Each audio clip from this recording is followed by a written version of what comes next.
Kamen Rider Build New World Kamen Rider Cross is the continuation of the Kamen Rider Build series and the first installment in a line of V Cinema spin-off films titled Kamen Rider Build New World, which focus on the other characters that aren't the main protagonist, Kamen Rider Build.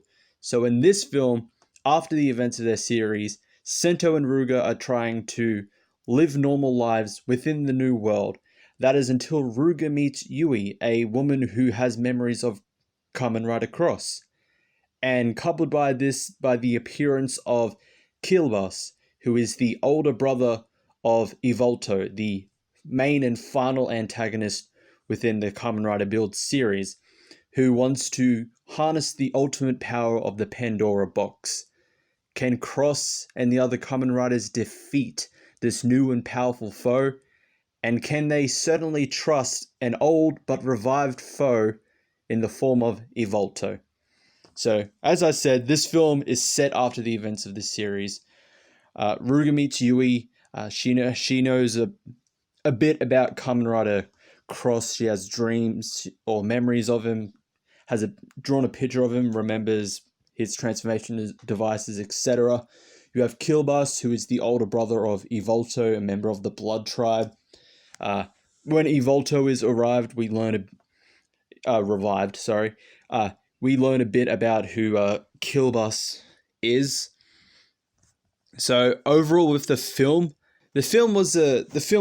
was an entertaining film. Sorry, yeah, it was an entertaining film. It was okay. It's not bad. It's not a terrible film. I was entertained. The choreography during the fights was really, really good, especially at the end between Cross Evol and Killbus. The thing is, this film undermines the ending of Kamen Rider Build. So, in the ending of Kamen Rider Build, they merge their world with the world of Kamen Rider. Well, it's implied to be the world of Kamen Rider, where the main continuity takes place. They merge both of their worlds to finally defeat Evolto. If they can create a world where he doesn't exist, they've defeated him. So that's the new world, and it worked. Evolto never existed, and all the events of their series never happened. So a lot of the characters, apart from Sento and Ryuga, don't have their memories anymore. The only Sento and Ryuga have, because they are anomalies. Versions of themselves don't exist within this world. Hence why they're not erased when the worlds were created. So, in this film, everyone gets their memories back. Well, except for one person. So when Killbus arrives, has Ryuga activate the Pandora Box, it gives everyone their memories back. And also revives Evolto, who then goes on to explain that he actually survived by leaving a piece of himself within Ryuga just as the worlds were merging into one. So pretty much all their efforts at the end of their series were for nothing, because Evolto still survived. He just needed to be awakened again. And even at the end of the film, they just let him leave. Like, he full on tells Ryuga, "I'll be back once I have my full powers." And they're just like, okay. And he leaves. All their efforts were for nothing because Evolto is still alive. And the thing is, within the film, it's shown that if a member of the Blood Tribe uses the Pandora Box, they can restore something from the world of Build, the world that they're from, as shown by Evolto restoring a Faust research lab in order to help find a way to defeat his older brother, Killbus. So they could have just used that with Evolto, instead of it being that he left a piece of himself inside of Ryuga. Just that, Ryuga touched it, and through that Evolto came back. Not the fact that just his genes were reawakened by the activation of the Pandora Box. It really kind of just undermines the ending of the film. And even at the end, everyone still keeps their memories. It's just like, it should have just been a temporary thing. It shouldn't have been permanent. It was good to see, everyone back to their usual selves again. The whole gang is back together, but like I said, it's just makes the ending of Kamen Rider Build pointless. All the sacrifices they made to ensure that the world can be saved, that Evolto can be defeated, is all gone because they all have their memories back and Evolto is alive. So, on to the main villain of this film, Killbus, who transforms into Kamen Rider Build. He steals Sento's build driver and takes some of his full bottles, but he creates his own to become Kamen Rider Killbus. The suit itself for Kamen Rider Killbus, I actually really like. It's actually a really good design. I just wish there was more colors to it. It's primarily red with black, but I think there's too much red to it. It just not particularly, but it just doesn't seem like good with just like the huge that one color being 90% of that suit. I wish there was something more to it. Maybe add some white or some yellow, or make it 50-50 with the red and the black. But overall, I like the Killbus suit. Killbus as a villain, he was okay, but he was very eccentric and weird and all over the place with his personality, especially when he's not transformed. It seems like the idea for his character was just, what if Kamen Rider X8's Kuroto Dan was also an alien? That's pretty much, he seems like a discount Kuroto Dan with just like his weird, crazy, weird moments, very eccentric, out of the place, like out of this world moments with him. It was really kind of a bit off-putting. But when he's Kamen Rider Killbus, it's actually very toned down, which is weird considering that it's just the one character itself. It's not like with Evolto whenever he possessed someone else.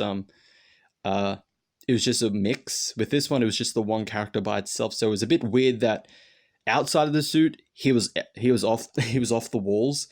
Inside of the suit, it was slightly toned down. It wasn't as annoying. The